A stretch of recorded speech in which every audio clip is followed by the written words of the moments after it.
We're very, very excited to have Michael Kodas here today to talk about his new book, High Crimes, The Fate of Everest in an Age of Greed. His wife, Carolyn, joins us. And I'll just read a brief introduction to Michael and his book, and then pass the floor over for what promises to be a very exciting event. So Michael Kodas is a member of the Pulitzer Prize-winning team of journalists at the Hartford Courant, where he's worked since 1987 as a reporter and photographer. His work has also appeared in the New York Times, the LA Times, Washington Post, Boston Globe, Chicago Tribune, and Newsweek. He's an avid climber, and his latest book, High Crimes, The Fate of Everest in an Age of Greed, has received significant praise. It's been called gripping, riveting, and shocking. As one review put it, there are plenty of books about the allure and the danger of Everest, but this may be the first to explore the mountain's criminal element. Mr. Kodas documents the fraudulent commercial guides, the looting of climbers' camps, the stealing of vital supplies to be sold later at a profit, and the violence among climbers. As another review puts it, he exposes the ways in which money and ego have corrupted the traditional cultures of both mountaineers and their Sherpa guides. He also brings a painful focus to the delusions, misunderstandings, and indifference that allow climbers to literally step over the bodies of dying people on their way to the top. We're excited to learn more about this, and please join me in welcoming Michael Kodas.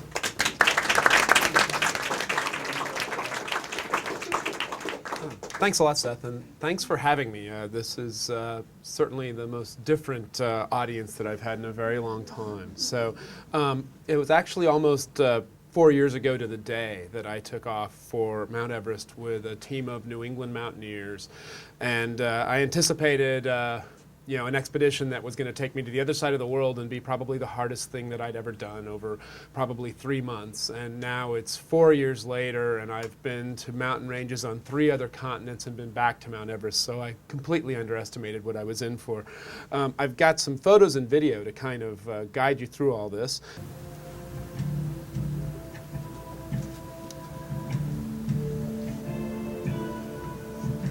Everest is more than a mountain.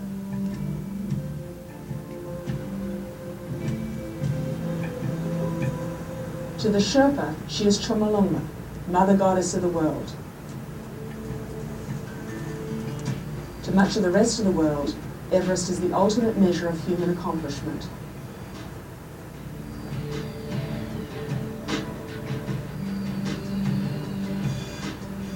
For everyone who yearns to stand on her summit, she offers the opportunity to be reborn.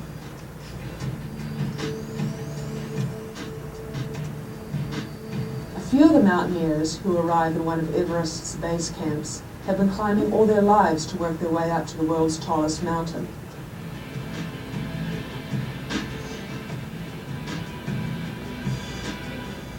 Many others have climbed only a handful of peaks. Either way, those who reach the top descend with the title World-Class Mountaineer. Some, who were school teachers, car salesmen, or contractors when they started up, descend transformed into motivational speakers, television personalities, sponsored athletes, mountain guides, life coaches, or authors. In other cases, the summit of Everest is simply a must-have listing at the top of a life's resume. But there's another side of the mountain that rarely gets the kind of attention that the summit does. Author Michael Kodas learned that the hard way.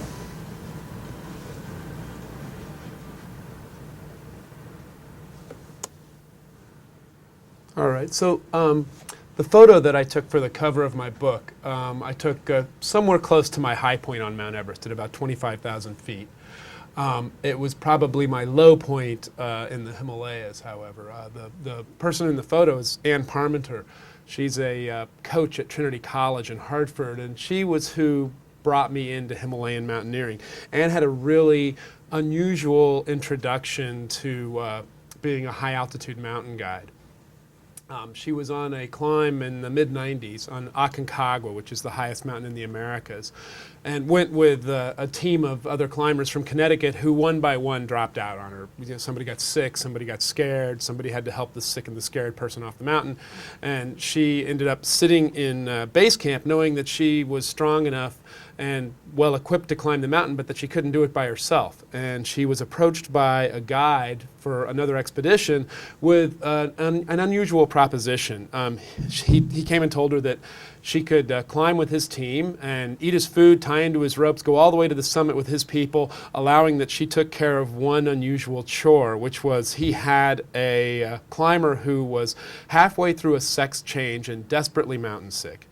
And none of his male guides wanted anything to do with the climber that they nicknamed Shihila. And this guide, recognizing that he had a coach of women's sports in the camp next to him, maybe there was some help to be had there. So if she would agree to take care of this climber, she could climb with the team, and she did that and summited Aconcagua and found kind of a back door into the world of high-altitude mountain guiding. She went back to South America and climbed Aconcagua again the next summer, and after that went to Alaska and guided a team on Denali, Mount McKinley. And then called me in 1999, knowing me really only in passing, but knowing I had a great interest in a mountain in Nepal called Ama Dablam. And she called to say that she'd just been invited to guide on her first expedition in the Himalaya, and she was going to Ama Dablam, and you've always talked about how beautiful that mountain is. Maybe you can get a piece of this. At the time, the Courant, the newspaper I worked for in Connecticut, was doing a year-long series on the changing roles of women in sports. And a light bulb went off in my head that, boy, Anne would be a great subject for that. You know, she's suddenly got all these gigs as a mountain guide, and there, at the time, were very few women working as high-altitude mountain guides.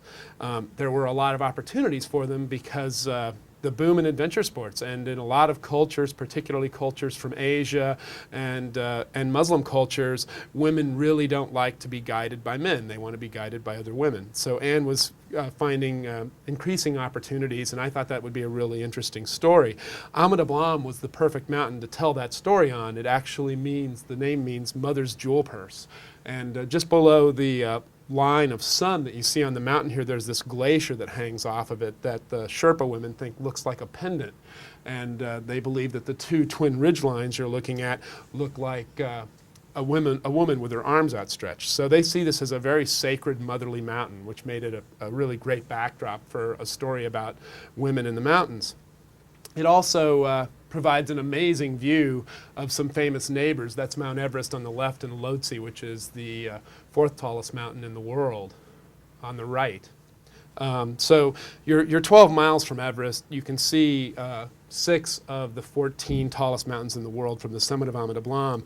And it's also a very technical climb. It's really very beautiful. It keeps your interest. It's not one of these climbs where you're basically just putting one foot in front of the other all the way up. It's got a lot of technical rock and ice climbing on it, and stays very interesting and very pretty.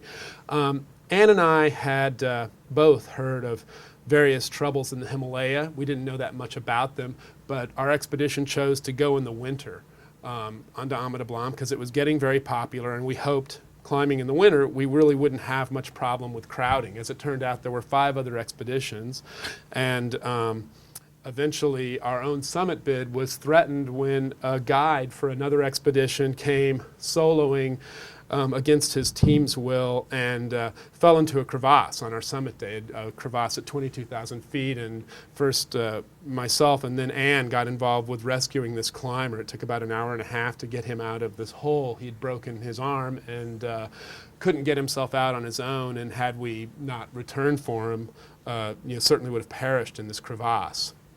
And then we went on to break all of the rules that, say, John Krakauer writes about in Into Thin Air, about turning around, setting a turnaround time. So, we had a turnaround time of 2, and I think I reached the summit at 4:30 after this rescue. But it's quite a worthwhile place to get to. You don't really see Mount Everest while you're climbing Ama Dablam, while you're actually in the climb. But the first thing you see when you get to the top is Mount Everest. You kind of step onto the summit, and it's right there in front of you, and it's a really stunning view of the mountain.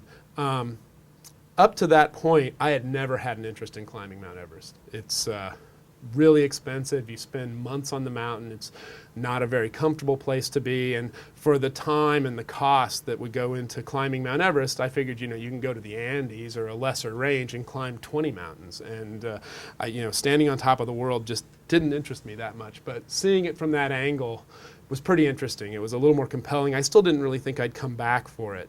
But Anne at the time, before we descended, said, you know, I think I'm going to come back and I'm going to get a shot at Mount Everest somehow. And as it turned out, that opportunity came out of these stories. I did a long series of stories for the Courant about Anne and her new career as a mountain guide.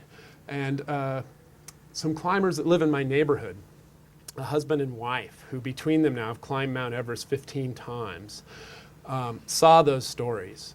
He's Romanian, she's a Sherpa. And George Dimirescu, the Romanian, had really wanted that kind of attention that I had shown Anne and for his feats on Mount Everest. And I ran into them in front of my house, actually pushing their child in a stroller, and stopped to chat with him. And George mentioned that he really wanted to put together a Mount Everest expedition from Connecticut, but he didn't really know any climbers in the States. Could I introduce him to some? And particularly, could I introduce him to Ann Parmenter, that woman that you did those stories on? And hey, maybe you could come along and do a series of stories for the Courant. This is about 4 years after the climb of Ama Dablam. And sure enough, I pitched the story to the newspaper thinking there's absolutely no way they're going to send me to Mount Everest, and they liked the idea. They'll go to great lengths to get people off the payroll right now. So, you know, in a few months, we found ourselves on our way to Mount Everest. That last picture was actually, we threw the expedition together so quickly that we got brought into the state capitol and introduced to the state senate and the House of Representatives on the same day that 15 tents arrived that we had to take on our expedition. And we were leaving in 2 days, and we needed to set up every tent to make sure that the poles aren't busted and there aren't any tears. So we just did it in between meetings with the legislators in the park next to the capitol, to give a sense of just how kind of lightning quick and how quick, you know, how madly we were putting this expedition together. But before we could get to Everest, we ended up having to go to Katmandu, and things were unusual in Katmandu. There were a lot of unusual things about our expedition. Since 2000, when the Crown Prince of Nepal murdered his parents, the king and queen, and most of his immediate family, and then committed suicide, Nepal had been increasingly approaching the brink of civil war.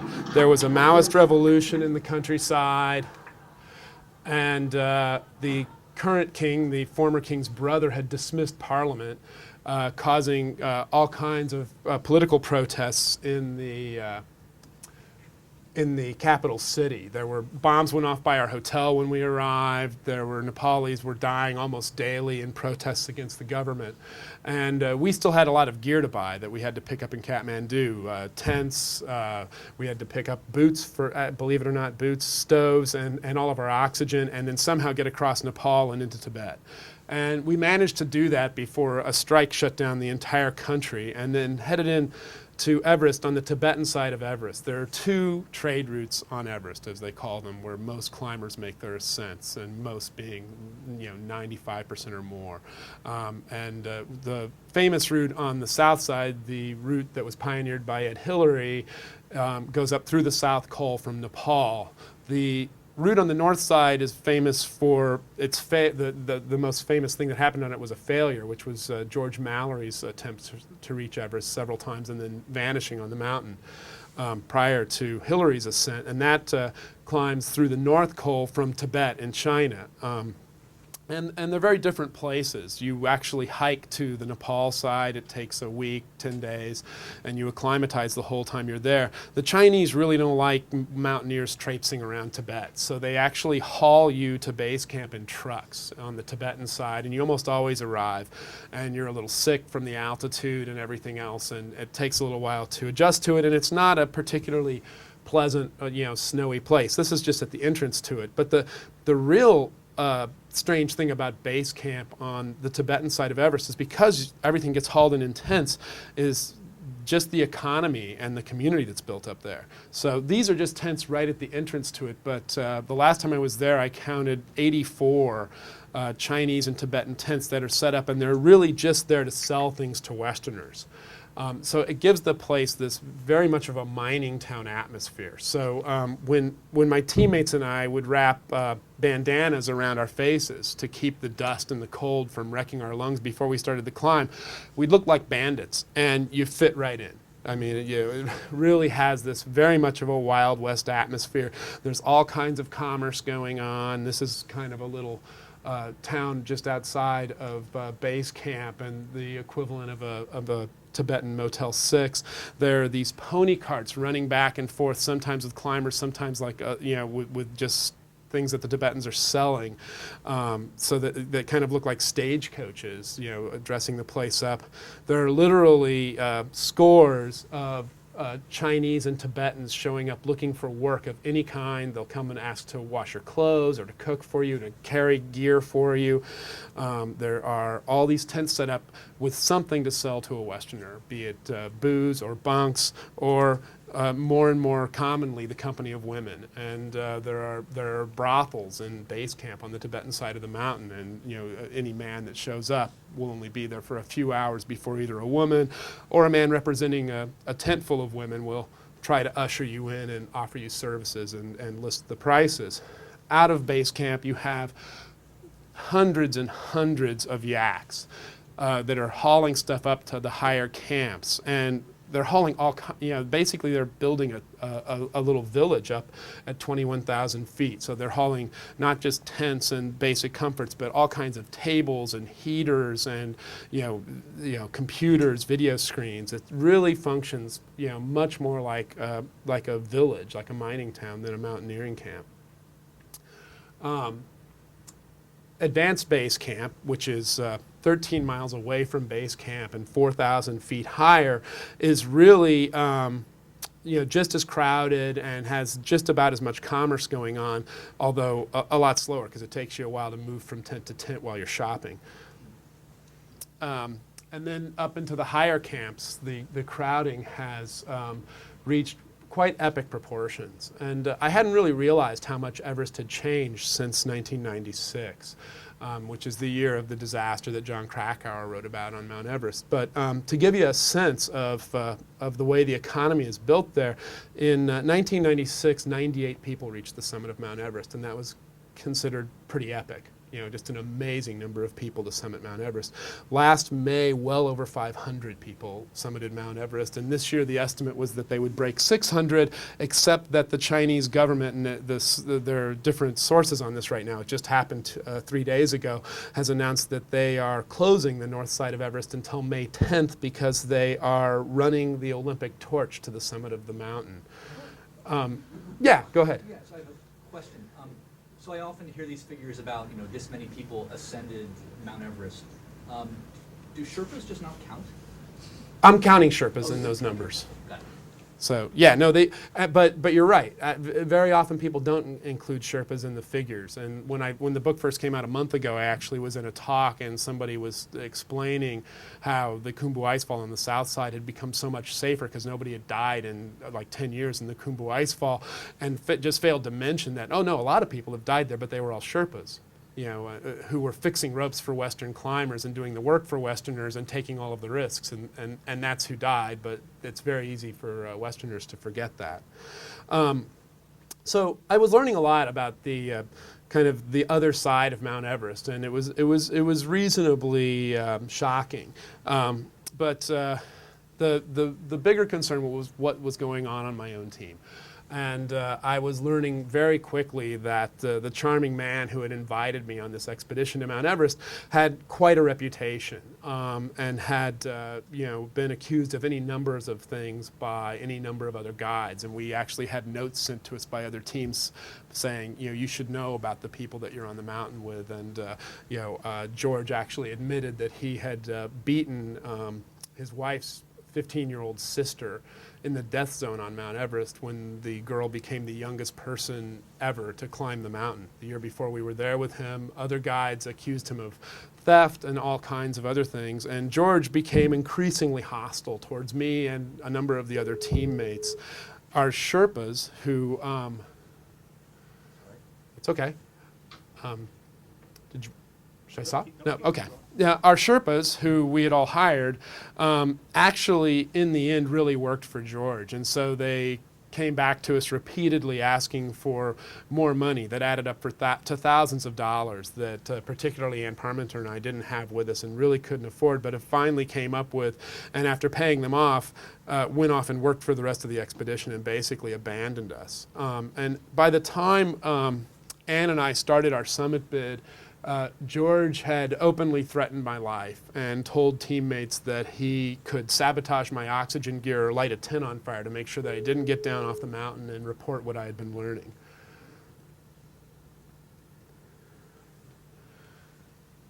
Four of my teammates went on to the summit of Mount Everest. Ann and I realized at about 25,000 feet that we were being presented more danger by some of the other climbers on the mountain than we were by the climb itself, and decided to turn back.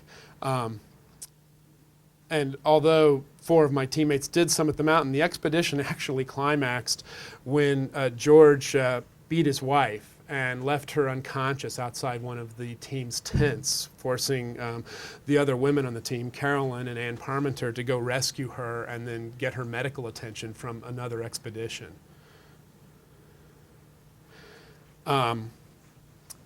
Needless to say, we didn't come down in a very good mood. However, we also realized pretty quickly that there actually were people on the mountain that had it far worse than we did.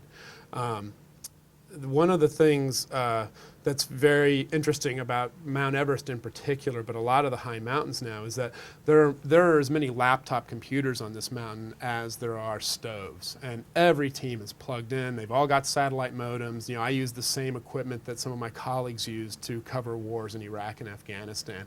So I was plugged in, and we were filing blogs and sending photos and video back basically every day. And when I got down to base camp and I got back to my equipment, I logged on and checked on a variety of other expeditions and what was happening, and learned that 7 people were either dead or missing on Everest. All of them perished during the Connecticut Expedition's summit bid, the few days that we were going to the summit.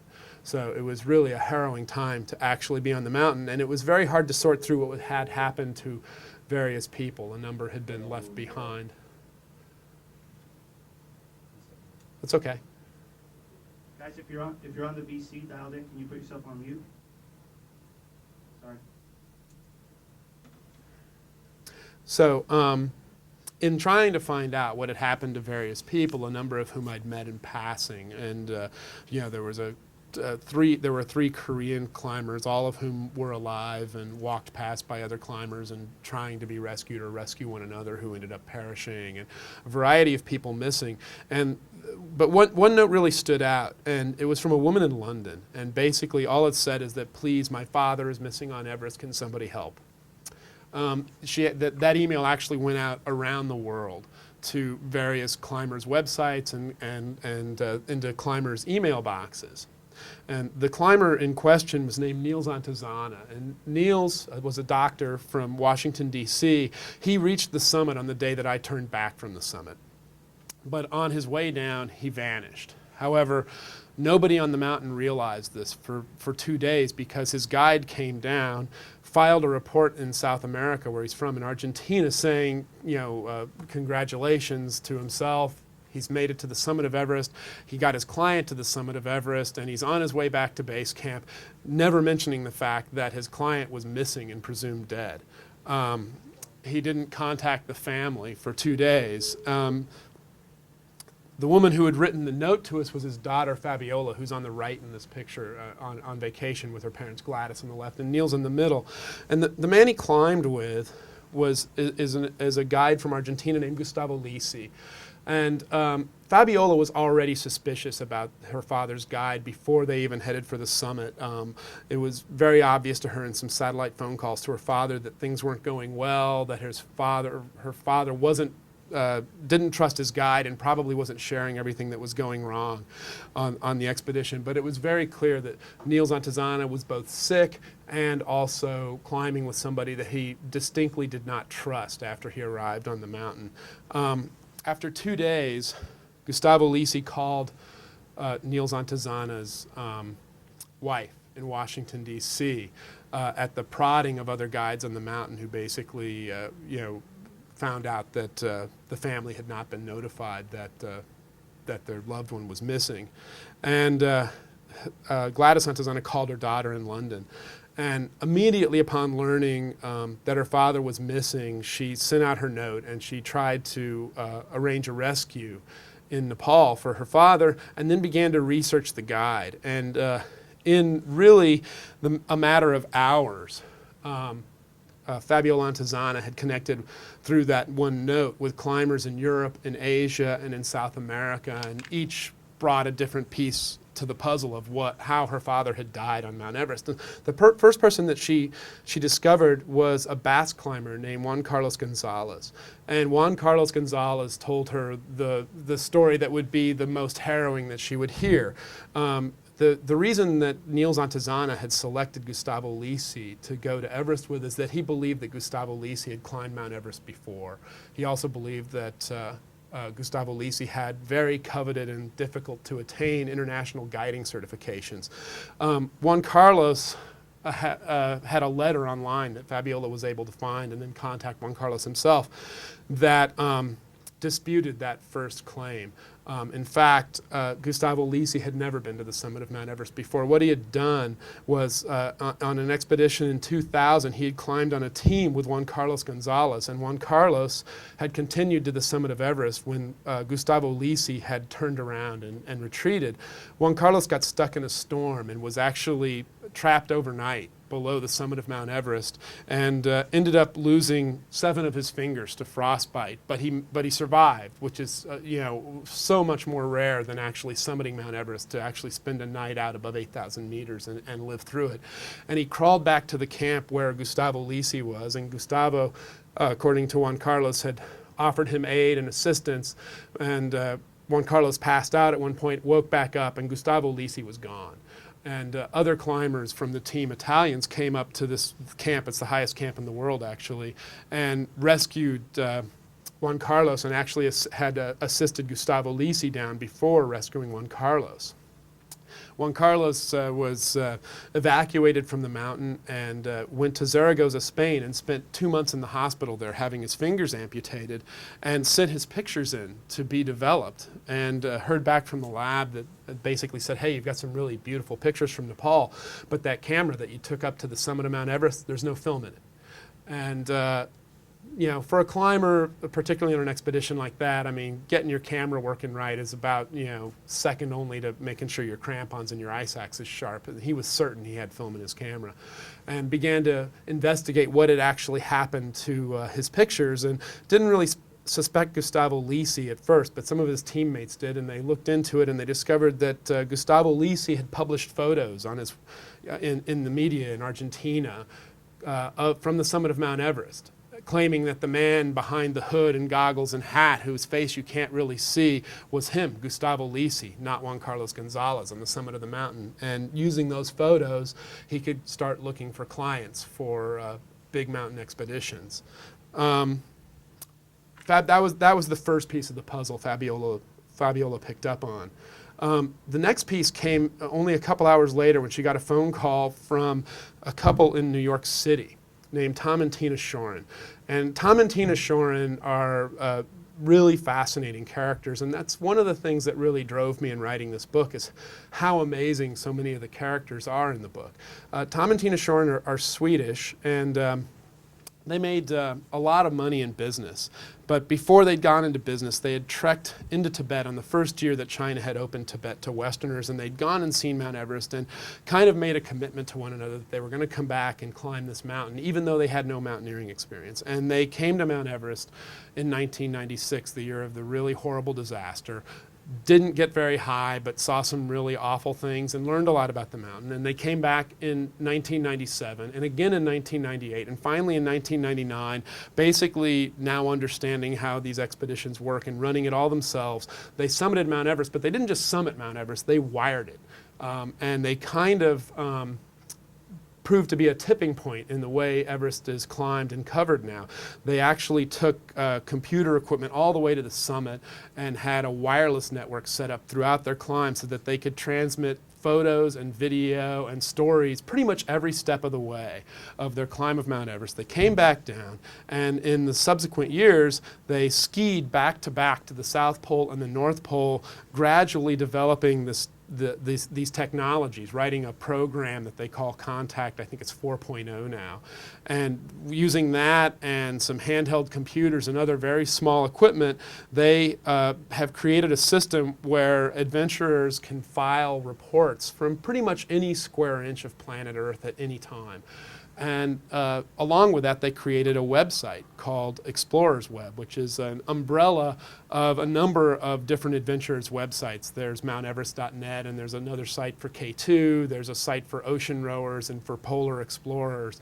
And so they provided also a site where all of these people that are buying their technology could file stories as well as to their own sites. But the most interesting thing about Tom and Tina was that as they went through their adventures, they had become increasingly outraged about the behavior of other adventurers and incidents of crime and malfeasance that they thought were putting people's lives at risk in the wilderness. And they became incredibly outspoken about that. And whereas, like any other sport, there's a large group of people that are unwilling to speak out about problems, even if those problems aren't something that they're involved in, because they fear that any information that gets out sullies the reputation of everybody that's involved in the sport.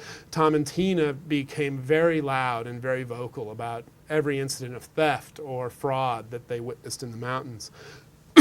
Pardon me. So when they saw Fabiola's note, they began looking into the guide as well and contacted her almost immediately to say, we really have some suspicions about the person your father was on Everest with. Within a few hours, they had been in contact with another mountain guide named Damian Benegas. And Damian Benegas is part of two twin brothers who are both mountain guides, North Face sponsored athletes, and very revered in the mountaineering and climbing community. They've done, have two of the most thorough and incredible resumes of climbers and guides in the world, and they're from Argentina, so they knew a little bit about Gustavo Lisi. Damian Benegas was in Salt Lake City preparing for an expedition in Pakistan, but his twin brother Willie, was on Everest because he guides Everest every year. And Willie had seen Niels and Gustavo Lisi and had seen enough to be very suspicious about what Gustavo Lisi was doing and how he was running the expedition, and had contacted his brother as soon as he heard that somebody was missing on the mountain and learned that it was Gustavo Lisi's client, to say, we've got to somehow figure out who this guy is and contact the family. Gustavo Lisi's done something horrible, I know it. And so Damian contacted Tom and Tina to pass on this information, and through Tom and Tina, Damian was able to track down Fabiola Antezana in London. And within 48 hours at this point of Fabiola Antezana learning that her father was missing and presumed dead on Mount Everest, she was on a flight from London with her husband and with Damian Benegas from Salt Lake City, who had volunteered out of the blue to go to Katmandu with her and try to get to the bottom of what happened. And they went and spent 10 days there taping interviews with all of the witnesses, searching for documents, searching through the gear that came off the mountain from Gustavo Lisi, and gradually putting together what began a year-and-a-half investigation into how her father ended up on the mountain with this man and how he ended up dying with him. The first thing that she learned after hearing from Damian, when Damian passed on what he'd learned from Willie, was that her father was alive when he was left on Mount Everest and was grabbing at the legs of the Sherpas as they walked away from him. So now, one of the things that really fascinated me, as I mentioned before, were the characters. And I really wanted to know what it was that motivated a handful of people to speak out and begin this investigation that Fabiola spent about a year on before passing it on to me, and exactly just what their motives were. I ended up crossing paths with Fabiola in the same hotel in Katmandu. While I was investigating what happened with my expedition, she had arrived and was in the hotel in Katmandu, and I never spoke to her, but I spoke to Damien. And amid all of that, and all of the stuff that was going on Mount Everest, it really came down to 6 or 7 people that decided that they really wanted to do something about what had happened to her father and to speak out about what was going on. And when I spoke to the Benegas brothers and another guy named Luis Benitez, who's one of the people who prompted Gustavo Lisi to contact the family after his silence, and 2 other climbers involved in it, they all brought up the anniversary season on Mount Everest, which was 2003, and that was the 50-year anniversary of Hillary's first ascent. And as I was saying before, there's almost what feels like an exponential increase in traffic on the mountain every year, and each year sets new records in visitation. But 2003 was really more of an Everest circus than ever before. I mean, there were teams that were carrying ironing boards to the summit. There were all kinds of handicapped people with various motives for climbing the mountain, and there was just huge crowding on it. And it was actually so crazed that Willie Benegas decided he wasn't going to guide on Everest that year. He was going to just get as far away as he could from it, which ended up being 2 miles. And he and his brother Damien put up a new route on a mountain called Nuptse, which is right next to Everest. They picked a line they called the Crystal Snake. Never been climbed before, on a mountain that has been climbed a tiny fraction of the number of times that Everest has been climbed. What they did was considered by many mountaineers, myself included, to be the most bold and dangerous and coolest climb of the year, and they got absolutely no attention for it because they weren't on Everest. But they had a pretty amazing time. Spent about 10 days putting up this route, and then came down the route totally wrecked. They've lost like 20 pounds each. They've been out of food and water for days. Damien has cracked a rib. They've fallen in crevasses. I mean, they've just barely gotten away with their lives. And they came down and they got, they basically, the descent route they took brought them into Camp 2 on the south side of Mount Everest, where a commercial team who they had friends on put them up for the night. And in the morning, they were preparing to, crawl off the mountain, which is basically all they had left in them. And a Sherpa was coming down the mountain, obviously very sick, and they went to investigate and discovered that this Sherpa, they didn't know what was wrong with him, but that he was probably going to die if they couldn't get him off the mountain. And you got to keep in mind that there are hundreds of people on the mountain, and they immediately tried to put together a rescue, which they didn't feel they were fit enough to do at that point, and were just roundly refused by dozens of Western climbers who just literally would step over this poor guy laying in the trail or walk past him and just make one excuse after another. And it finally dawned on him that the only people that were going to bring this guy off the mountain were the 2 climbers and whoever else they could round up to try to get him down. So in researching this, I found an Italian climber. He actually was one of the climbers who helped put together Niels Antezana's expedition, who was on Everest that year, and he had video from this rescue that all of the people that helped out Fabiola mentioned at one point or another. And so I've got that here, and I just want to share that with you. This goes for about 5 minutes.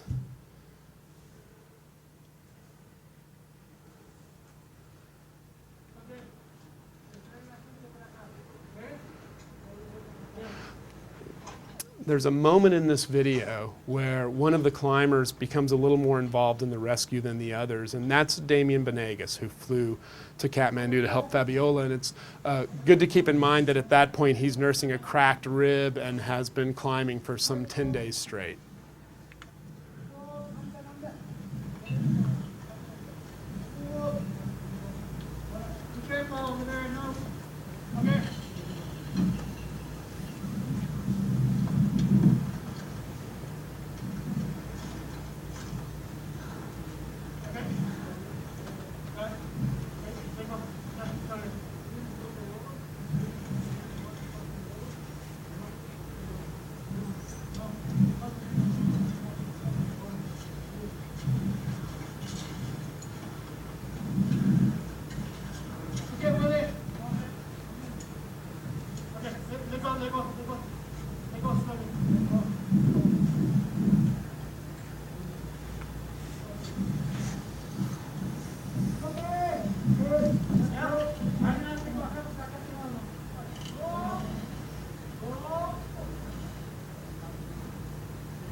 No, no, no, no, no, no.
Kodas.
One up here. One up here.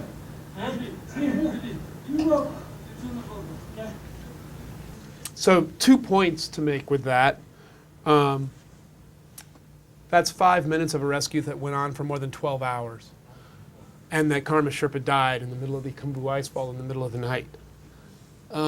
And I think that really changed all of the people that were involved in that particular incident. Anyway, now I've got just a collection of photos from my expeditions, but I'll take questions. There's a number of other aspects to the book that deal with everything from faulty oxygen bottles that people sell and oxygen bottles that get stolen to the prostitution and everything else. But that's the story of the main narrative that kind of drives the book. But does anybody have any questions?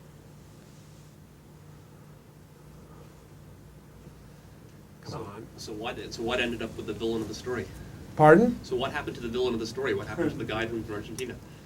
Gustavo Lisi? Gustavo Lisi actually just put up video from his Everest climb 10 days ago on YouTube at the summit with Niels Antezana, and he's still trying to work as a guide. You know, one of the issues is that nothing that he did on Mount Everest is seen as a crime. You know, Argentina's not likely to prosecute him for it. The Spanish climber whose picture he stole actually tried to get them to prosecute him for it and failed.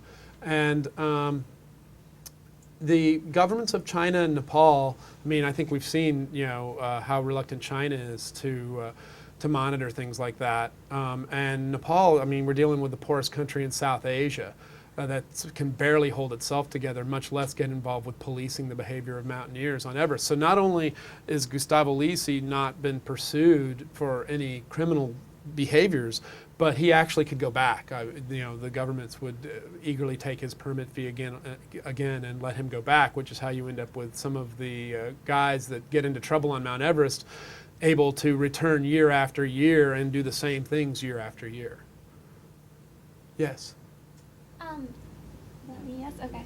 You address a lot of the sort of petty theft and obviously more violent crimes that have gone on the mountain. Another thing you hear a lot about Everest are guides who are willing to take untrained climbers up, maybe against their or better judgment. Is that? Can you speak to that at all? Is Sure. that an issue? I mean, it's a, you know, that's the basic economics of Everest.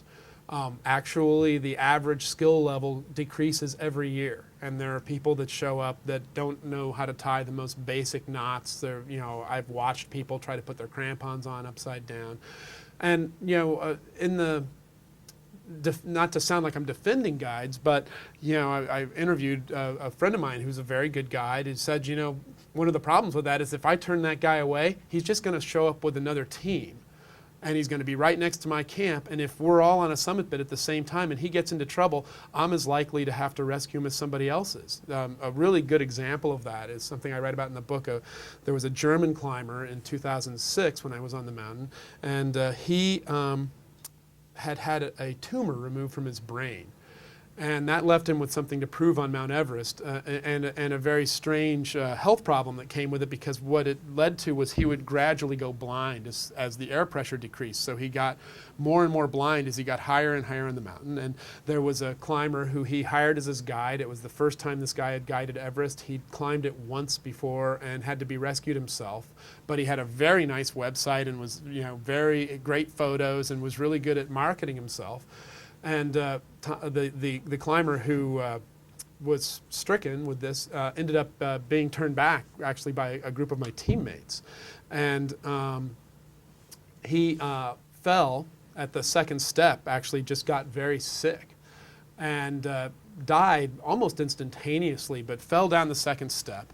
And a guide on my team, Scott Willems, climbed down the second step to try to revive him, and ended up being the first responder and spending an immense amount of time with this guy trying to keep him alive, and then dealing with going back to his own tent. And then 2 weeks later, when I was talking to Scott, he kind of scratched his head and he goes, you know, I know that name. And he gets into his computer, and here is the letter from the guy trying to hire him as his guide.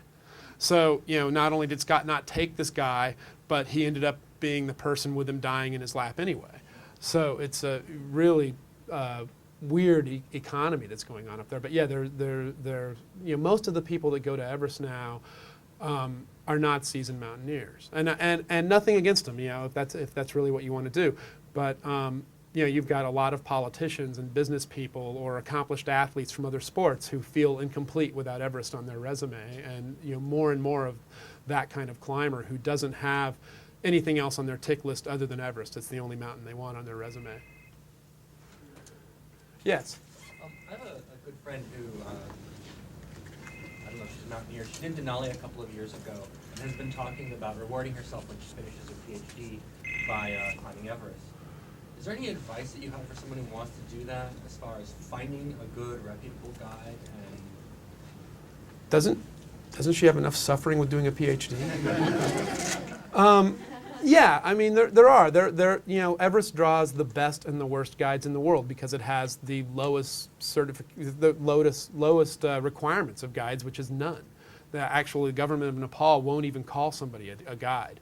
So it's really important for people to look into the people they're going to the mountains with themselves. And I think, you know, one of the interesting things for me about speaking at Google is that Neil Zontazana, in the end, is fully responsible for what happened to him. If his daughter could find out all this stuff, he certainly could have found it out. But he was, although a very smart guy and an incredibly accomplished physician, he hated the internet and he hated to use computers. And he did no research beyond word of mouth of a few people about the guy he was going to Everest with, when he could have found out quite a bit of information about him pretty quickly.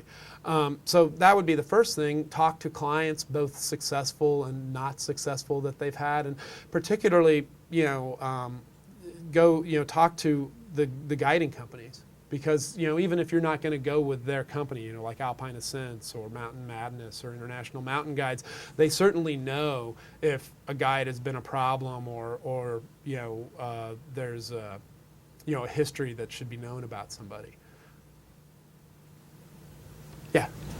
So I was actually in Tibet pretty recently, and I was discouraged from going to Everest. I was not going to climb, but just go visit the base camp, because there was some political unrest, especially dealing with the Olympics, like Yeah. China and some foreigners sort of protesting.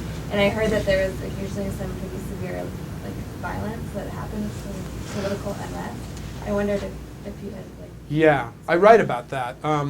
What happened, and you know, in keeping with what Everest was the last time I was there in '06, which was before this incident, I mean, there were actually tourist buses that were designed to get you into base camp. And I mean, you know, there actually are buses that unload people in base camp, and you can walk around in Everest base camp for a while and then take off. But in later that year, in the fall of 2006, there's a mountain called Choyu, which is about 14 or 15 miles from Mount Everest, and it's considered the easiest of the 8,000-meter peaks. And a lot of guiding operations require clients that want to climb Mount Everest to have climbed another 8,000-meter peak, so Choyu seems to be the big pick. So it's getting the same kind of crowding that Everest is, and the most popular season on Choyu is in the fall. So there were hundreds and hundreds of climbers on Choyu in the fall of 2006. Choyu overlooks the Nangpala Pass, which is the traditional pass from Tibet into Nepal. It's the pass that most of the Sherpa people use to go to Nepal from Tibet when they migrated hundreds of years ago, and it's still the most popular route into Nepal for Tibetans that want to escape China. And almost any day during good weather, you can find Tibetans trying to make their way across this pass, and military will show up and arrest them on occasion. What happened in '06 is that military showed up and opened fire on a group of Tibetans and killed a Tibetan nun, dumped her body in a crevasse, and dragged away a bunch of children. There were scores of climbers that witnessed this. And the real harrowing thing to a lot of people that came out of that is that no word got out of it about it for several days. And eventually it was actually one of the climbers who helped Fabio Lantazana, Luis Benitez, who's an Ecuadorian-American climber, who called anonymously to say that there's a story that's not getting out that somebody needs to report. And it came out on Explorer's Web and then made news around the world. A Romanian was there who filmed the nun being shot and put that up on TV in Europe. And China is incredibly sensitive to embarrassments like that. So this year, they just announced 3 days ago, and as to whether it'll actually prove to be what was initially reported, I don't know, but they were going to close Mount Everest until May 10th, which almost ices all the climbers out, because you have to, you need about 6 weeks to acclimatize before the monsoon hits, and the monsoon usually hits in the first week of June. But they also closed Choyu. And so the argument that a lot of people had that, they were closing Mount Everest for their torch climb doesn't quite ring true, because why would you close another mountain nearby? And the other instance with that is that they've already done the torch climb once. They did it, a dry run of the torch climb last spring. They actually took 5 or 6 torches up to see which model burned best on the top of the planet. So they've kind of gone through it before. That last year they did have some Tibetan protesters wave a flag in base camp, and they arrested them. They were, some of them were American, and deported them, but I think they're really trying to put something of an iron fist on Mount Everest, at least while the world's sports cameras are on the mountain. Yeah? Sorry, just a quick question. Are you experiencing any backlash from what seems to be a very tight-knit and sort of guarded community after writing this book? Some of my friends are a little more guarded in talking to me now, and some of my sources. But no, I've actually had, so far the response has been reasonably positive. I'm sure I will experience backlash, and it's, there's a certain amount of myth busting going on here, and it's investigative journalism. And you all are close enough to remember that at the time that I was writing the initial newspaper series on the Connecticut expedition, some of my other friends at the Hartford Courant were writing a series of stories that eventually got John Rowland impeached, got him to resign, and had him thrown in jail. So, if you're going to write stories that expose this kind of thing, then you're going to have to be prepared for a certain amount of backlash. So, I'm certain I will. Yeah. Does the onus of sort of regulating everything that you've described that's going on completely fall on the government in Nepal? Are there any international organizations that can or do get involved to provide some sort of monitoring and regulation? There was an attempt to put together an organization that just monitored, that was a climbers organization that monitored guides and their qualifications to work on the 8,000 meter peaks a number of years ago, and it fell apart fairly quickly because it really proved to be a way of kind of icing some people out of the work. It's very difficult with mountaineers. I mean, the whole nature of the sport is to be somewhat iconoclast and rebellious and make your own way and be independent, to try to put regulations on it. Although I do think that the only real change is going to come from climbers themselves. I mean, what changes China has put in place for this year are very obviously just to clean the place up for the Olympics, and they'll probably let it go right back to what it was as soon as that's over. Anybody else?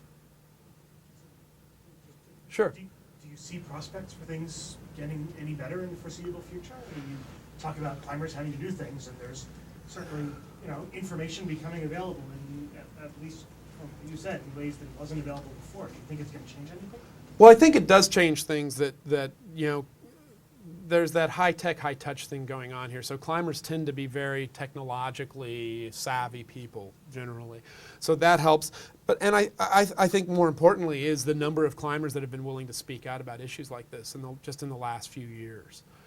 So I think that there's some chance of change through that, but we are dealing with a lawless place, and you've got people spending literally hundreds of thousands of dollars in a place with absolutely no legal oversight. So it's hard to imagine that any change is going to come easily or quickly.